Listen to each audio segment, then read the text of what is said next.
أعوذ بالله من الشيطان الرجيم بسم الله الرحمن الرحيم الحمد لله رب العالمين والصلاة والسلام على سيدنا ونبينا ومولانا أبي القاسم محمد صلى الله عليه وعلى أهل بيته الطيبين الطاهرين المعصومين أما بعد فقد قال الله تبارك وتعالى في كتابه المجيد وفرقانه الحميد بسم الله الرحمن الرحيم قد أفلح من زكاها وقد خاب من دساها صلوات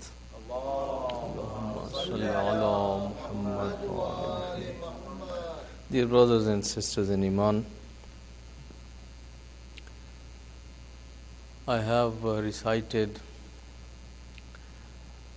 these two very brief verses from Surah Shams, Ash-Shams, where Allah subhanahu wa ta'ala says that he who purifies his or her nafs, he indeed has become successful. قَدْ أَفْلَحَ مَنْ زَكَّاهَا. Anyone who will do tazkiyah of his nafs will become successful. وَقَدْ خَابَ مَنْ دَسَّاهَا. And the one who will corrupt it will become a failure and will never succeed. Khaba meaning in the meaning of becoming naqam, unsuccessful. So basically, we as Muslims believe that we are sent in this dunya to be tested, and our test is to succeed in this dunya, maintain success. So when we arrive in the next life, we are minal faizeen, minal muflihin, and from those that who have maintained success. Humul muflihun, humul faizun. Those are the titles which Quran talks about that. And also we understand that the success and failure will be determined actually at the day of judgment. We cannot really call anybody as successful just by looking at his little bit this financial success or materialistic success in this dunya. We have no way to determine about the success of people. Only it will be determined at the day of judgment when people will meet their destiny. But as we read the Quran, as we read Hadith, we see that most part of the success and failure depends on our behavior, our akhlaq, our character. This is our character which makes us successful or which makes us a failure. It is not the amount of money which we accumulate or the real estate which we buy or the worldly position which we can attain. That is not what determines our success. Success is determined with our Iman, with our taqwa, with our akhlaq, with our character, with our good deeds which we do. The service which we do to Allah subhanahu wa ta'ala and the service which we do to the fellow human beings. So, keeping those things in mind, I have chosen this theme of highlighting the two sets of values. One set set of values is called munjiyat, things which help you to attain salvation, will give you najat. They are known as al-fada'ilul akhlaqiyya or known as al-fada'il. And the other thing which is the set of those values which are destructive, manfi, negative, and those values actually if you take them, if you adopt them, you become a failure because it damages you.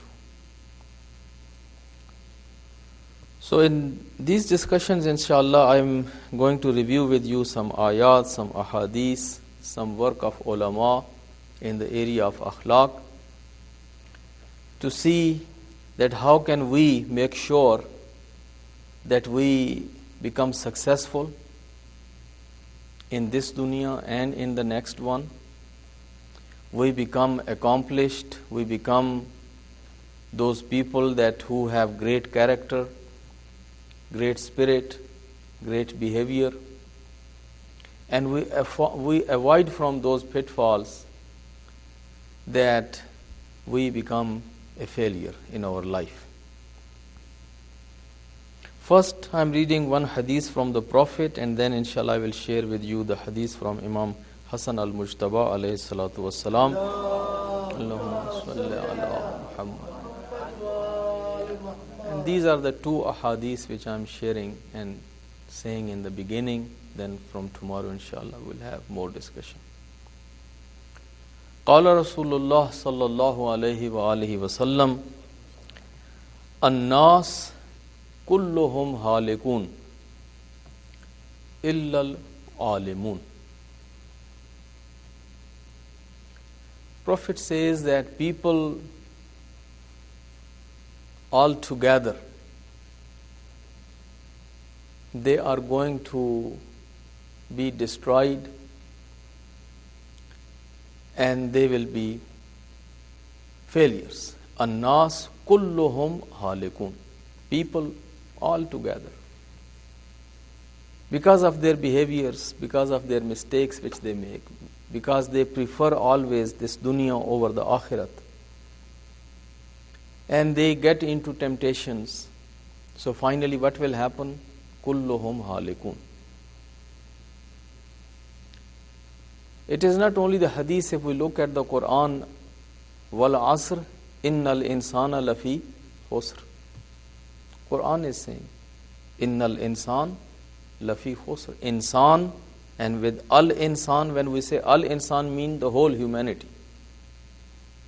We are talking about this al. Alif lam is either alif lam of istighraq or alif lam of jins, which gives the meaning of the whole humanity. Wal asr innal insana lafi khusr. Then there are exceptions which Allah subhanahu wa ta'ala is mentioning in Surah Al-Asr, that exceptionally, yes, there are some people who will survive and who will get salvation, but majority of mankind is going to be in loss. And that is why, my brothers and sisters, we should never look to majority when we are making some principles in our life, or when we are making the decisions of right and wrong. We should never just go with the majority. It's a very deceptive argument. Whenever people make mistake or when they want to go downhill, so their one proof and argument is everybody is doing it. Everybody is going that way. This everybody is a deceptive argument. We should never look to the everyone. We should look again to the standards of right and wrong, haq and batil. Quran says, وَأَكْثَرُهُمْ لَا يَشْكُرُونَ وَأَكْثَرُهُمْ لَا يَعْقِلُونَ. Majority of them are unthankful. Majority of them are not reasonable. Majority of them are not doing what is right. So the issue is An-nas kulluhum halikun.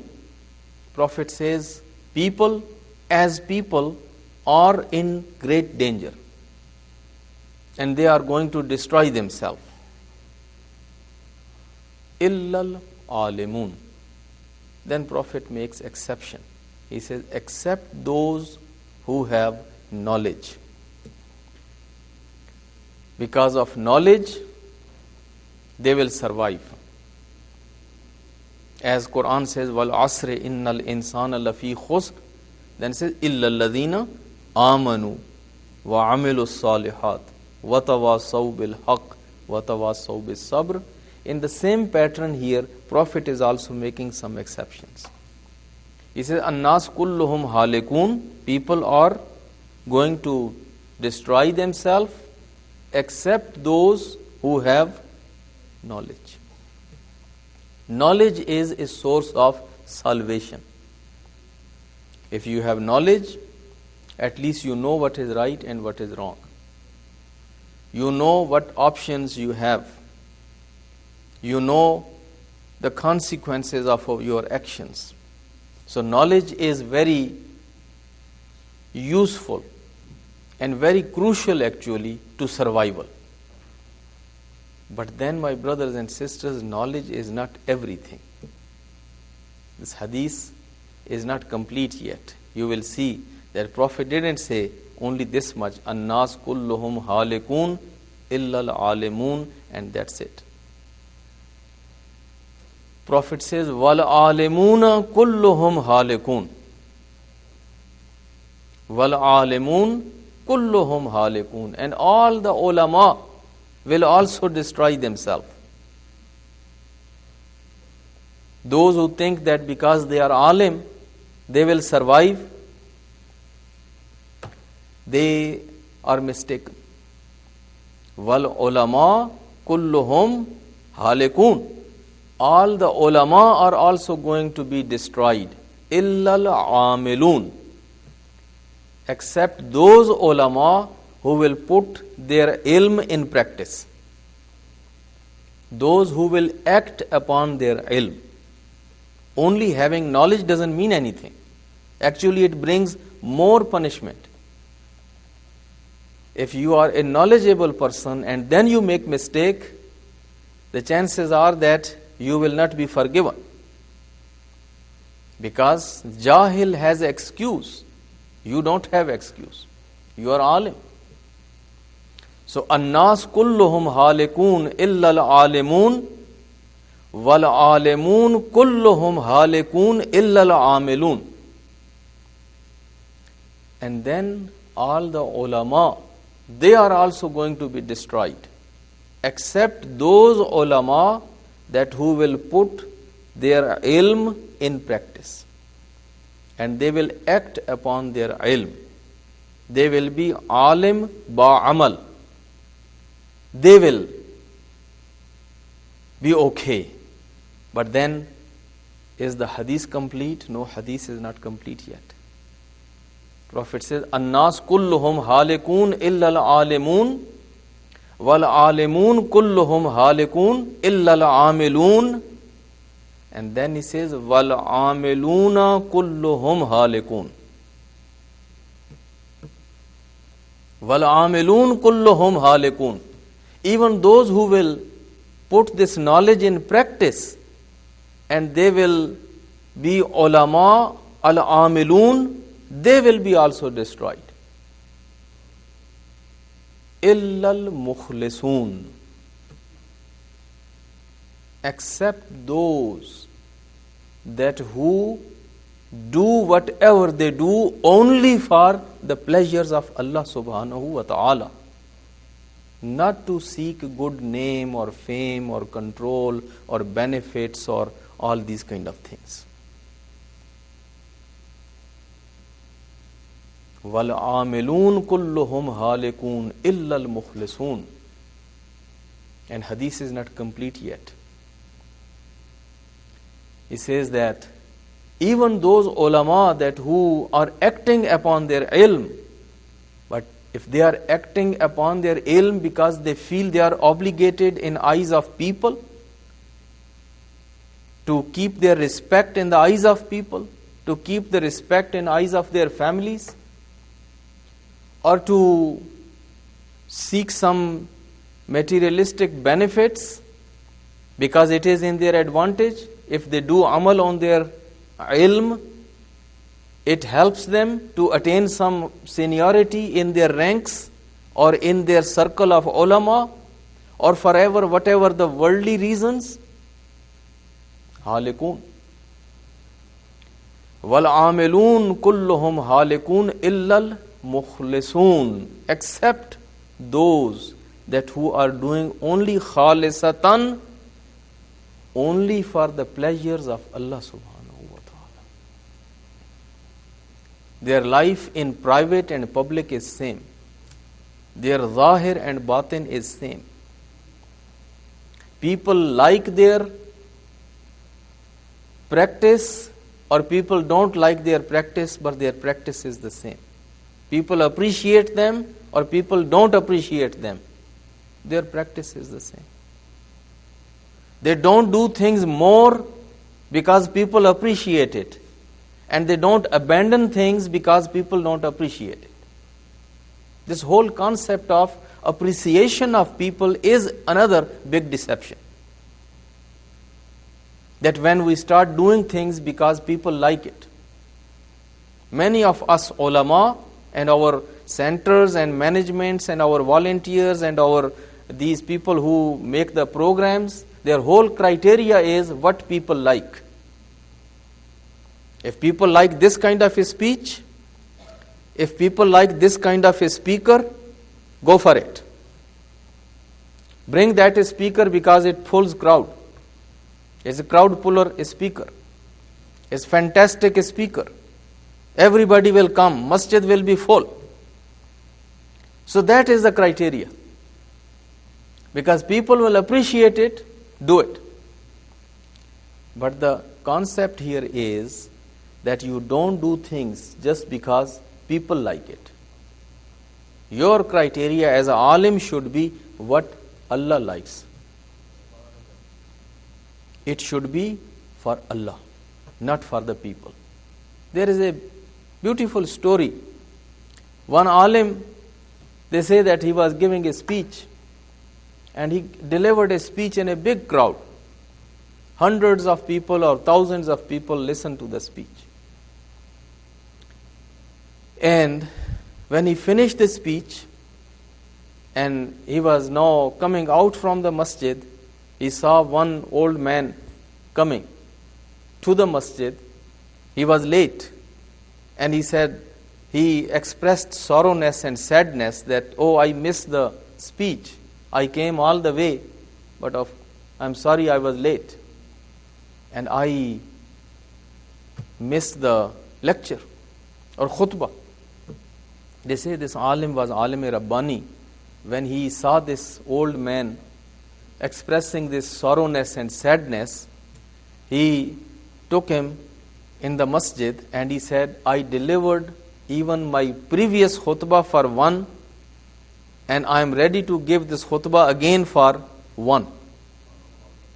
Don't think that I delivered that khutbah for those thousands of people. That was only for Allah subhanahu wa ta'ala. Liwajhillah. To please Allah subhanahu wa ta'ala. And I am ready to do it again, even if the listener is one. So if you are giving khutbah for ridayat and for the pleasure of Allah, 10 people are sitting in front of you or 1,000 people are sitting in front of you, it doesn't make any difference. But if you are doing it for your prestige, if you invite these crowd puller scholars and then if you put 10 people in front of them and ask them, Maulana Befarmait, none of them is going to go on member. They will yell and scream and they will just leave the center. You invited me and then you have only these 10 people sitting. So the issue is that to them their prestige, they got insulted. You invite me and only 10 people. Why didn't you publicize? Why didn't you put on the website? Why didn't you send the email? Why didn't you do this? Why didn't you do that? But if you are doing liwajhillah, and if you are doing this to please Allah subhanahu wa ta'ala, 10 people are sitting or 100 people are sitting or 100,000, it doesn't make any difference. Your rewards are the same. So the point is, وَالْعَامِلُونَ كُلُّهُمْ هَالِكُونَ إِلَّا الْمُخْلِصُونَ.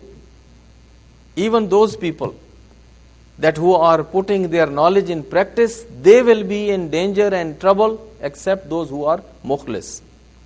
And then Prophet says, وَالْمُخْلِصُونَ هُمْ عَلَى خَطَرٍ عَظِيمٍ. وَالْمُخْلِصُونَ هُمْ عَلَى خَطَرٍ عَظِيمٍ. And even these mukhlisin, they shouldn't be also proud. They should be also remembering that they are facing a big danger. Anytime they can slip. Anytime when they will get this idea of pleasing people, their rewards with Allah will be all gone. Allah I don't have proper term to use. Normally for people who use the term of sensitive. Somebody is very sensitive on this issue. If you read Quran, you see that Allah doesn't like this idea of taking anybody his sharik. Here this thing shirkat comes in, Allah says take it back and give to the other partner. I don't want it. Even this little idea of partnership comes in, I am doing it for Allah and for people. Allah says then give to the people. Give to the people. That's fine. But if you are doing for me, or if you are serving the people but to please me, then that's fine. That's what Allah wants. Serve people but to please Allah, not the people. You help people but to please Allah. So when that is the goal, it changes the whole time, everything changes. But this concept of shirk is so hated by Allah subhanahu wa ta'ala that there is no room to accommodate. So that is why there is so much emphasis on this issue of ikhlas, sincerity, only with Allah subhanahu wa ta'ala. So let me complete the hadith. An-nas kulluhum halikun illa al-alimun. Wal-alimun kulluhum halikun illa al-amilun. Wal-amilun kulluhum halikun illa al-mukhlisun. Wal-mukhlisun hum ala khatarin azim. That is the hadith of Prophet. Recite salat.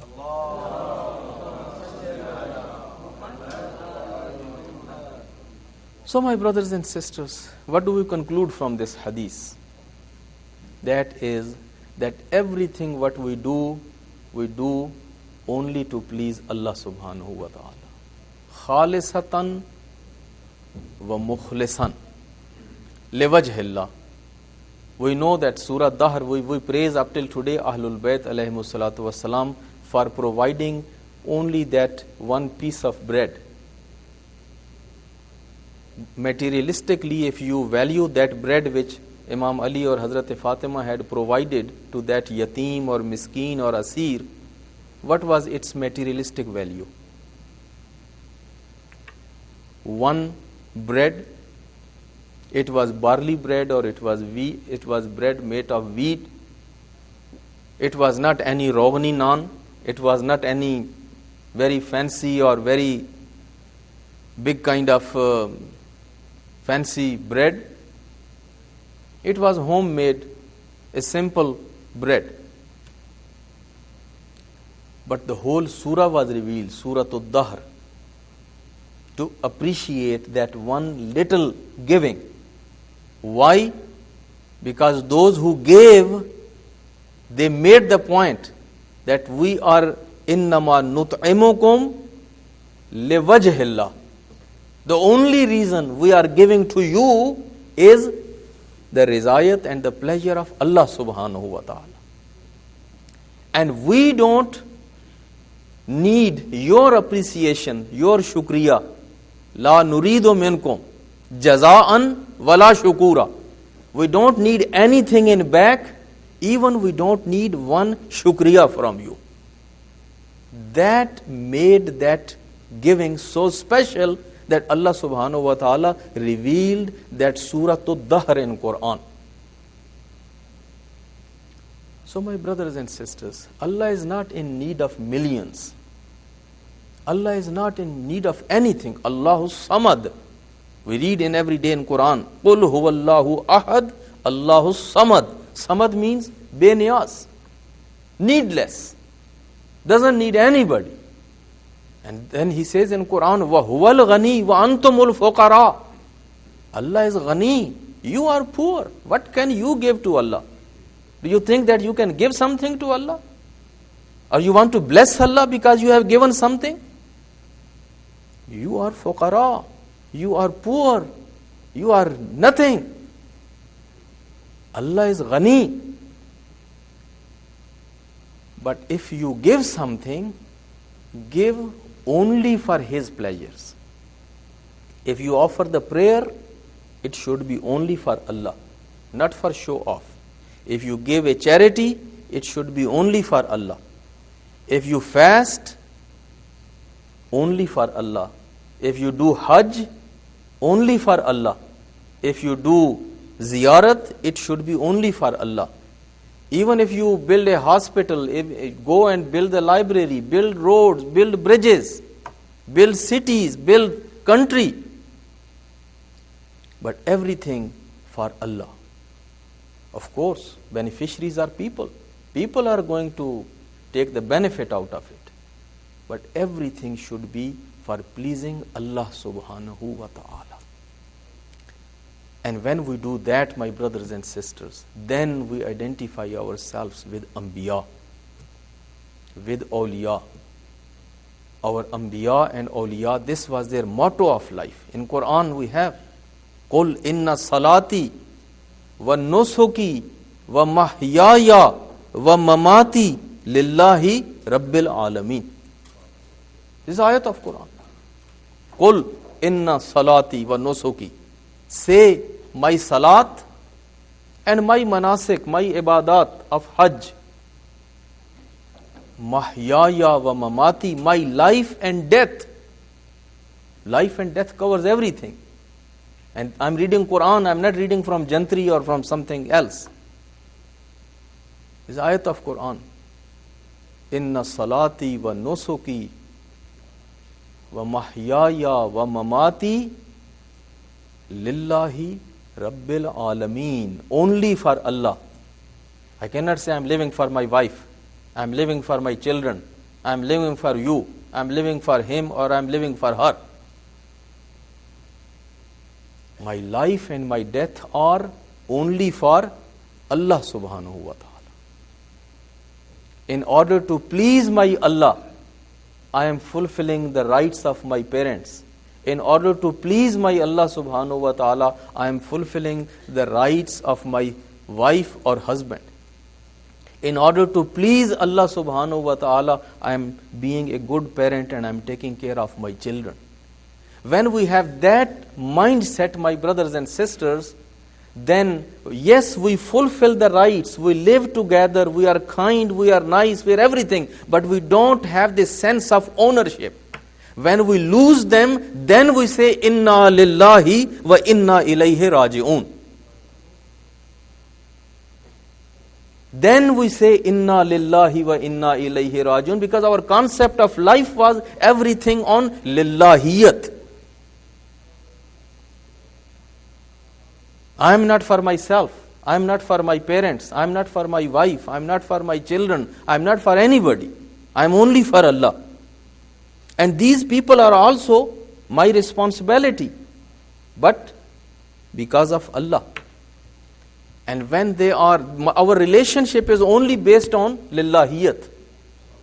Alaykum salam. So if I have them, alhamdulillah. And if I don't have, inna lillah. That is a concept of a muwahhid. That is a concept of a Muslim. That is what Islam teaches us. That if we have them, alhamdulillah. If we don't have, inna lillah. So my brothers and sisters, I hope that helps me and my brothers and sisters. This is month of Ramadan. This is a month of sacrifice. This is a month of fasting. This is a month when we come back to this text, Quran. We read it. So it's better to read with translation. It's better to read with some tafsir. But read it with translation, read with tafsir. Reciting Quran in this month of Ramadan has special rewards. One ayat is equal to reciting the whole Quran in any other month. Just one ayat is equal to reciting whole Quran in any other month. So please recite Quran. Quran is the source of guidance. All these spiritual sicknesses, all this spiritual weakness which we are experiencing is because we have run away from Quran. Or if we are reading Quran, we are not reading according to the tafsir of Ahlul Bayt alayhimus salatu wassalam.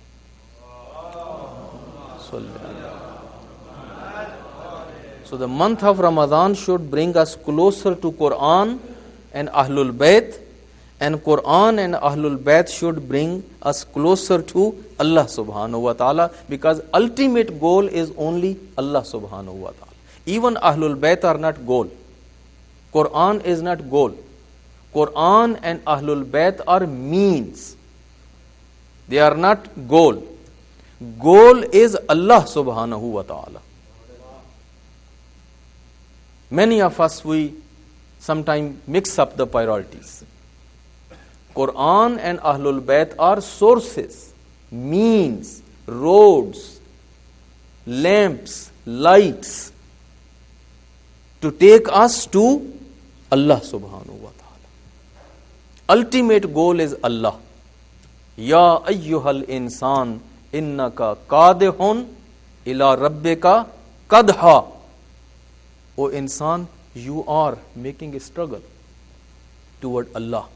And you are going toward Him, famulaqihi, and you are going to meet Him. We are going to meet Him. So month of Ramadan is an opportunity, my brothers and sisters, to revive the spirit. It's not only for eating pakoras and samosas.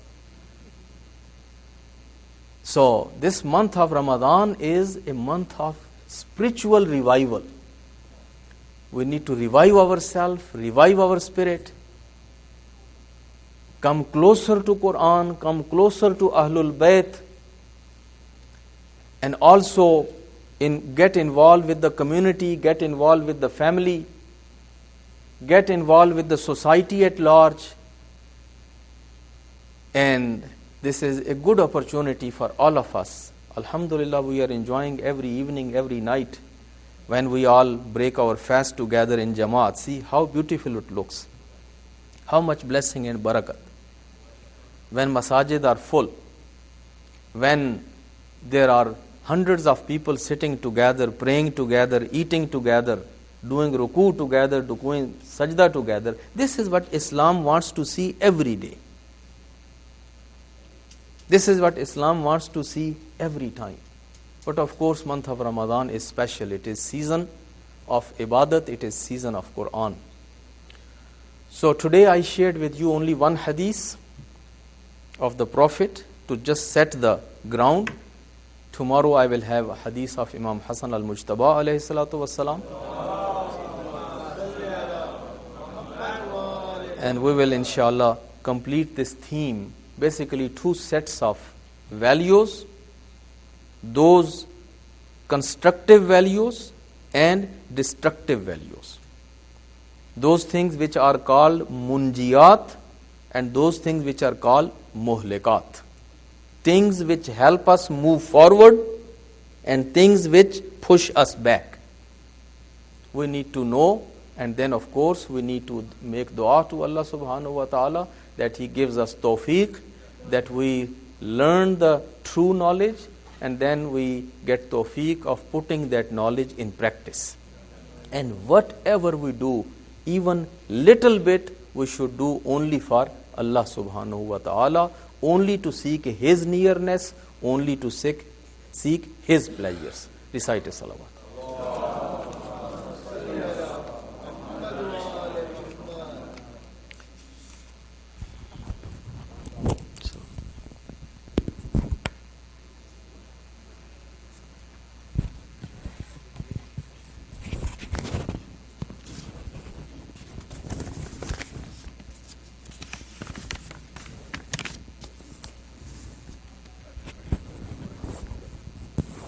Maulana Sahib, respected elders, brothers and sisters, Assalamu alaikum. The iftar for tonight is sponsored by the families of Dr. Yasmin Hussain and Dr. Mohsin Sheikh. For increase in their blessings, tawfiqat, health and sustenance, please join me in reciting a loud salawat. Allahumma salli ala Muhammad wa ali Muhammad. For the Isale Sawab of the Marhumin, for tonight's sponsors, and for all Marhumins, please recite Surah Fatiha preceded by a salawat.